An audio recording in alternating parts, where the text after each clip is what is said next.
Thank you. Ms. Meren? As I've said before, the mission of the school division is to educate students. It is not the mission of the public schools to end gun violence in America. That is the responsibility of the federal and state governments. However, in light of the epic failure of the federal and state governments to legislate any semblance of common sense restrictions, training, fines, or criminal charges regarding access to weapons of war by seemingly about anyone with a pulse and a handful of years living on this earth, here's where I'm at.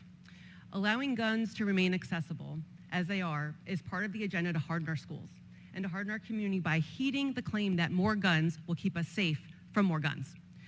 But it is very difficult to sit here on the board and to sit at home as a parent and not inch toward hardening schools, because we have to do something, right? Because no one else is helping us. It's already happening in our region, metal detectors at school doors. We have to consider all the options. I never thought I'd be here, but this is where we are.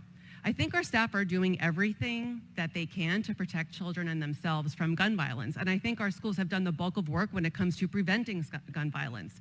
The problem will be solved by the community, by you, by parents who will talk with one another and ask if they have guns, if they're locked up, and seek accountability from one another. An example, this past year, a few times, a BB gun was made accessible to a student brought it to school.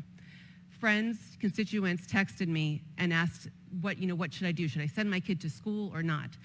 And I said, how is that solving the problem to not send your kid to school? How do we get to the root of this? Do you know who brought it? And of course, the kids all knew who the student was, and they knew, and no conversations that I know of were happening. And I'm thinking, can we do restorative justice? Can we do something so that parents, the adults, are talking to each other? Because this is not a child problem, it is an adult problem.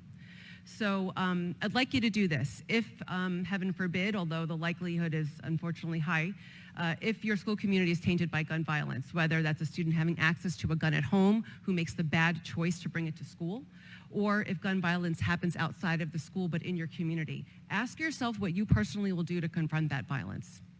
What is the plan? Is it to keep keeping children at home for those that are privileged enough to have that option? Because it's going to take the community to help us fix this, and I know that so many of you are with us, but we've got to make this bigger than just our schools. Our schools are doing everything they can.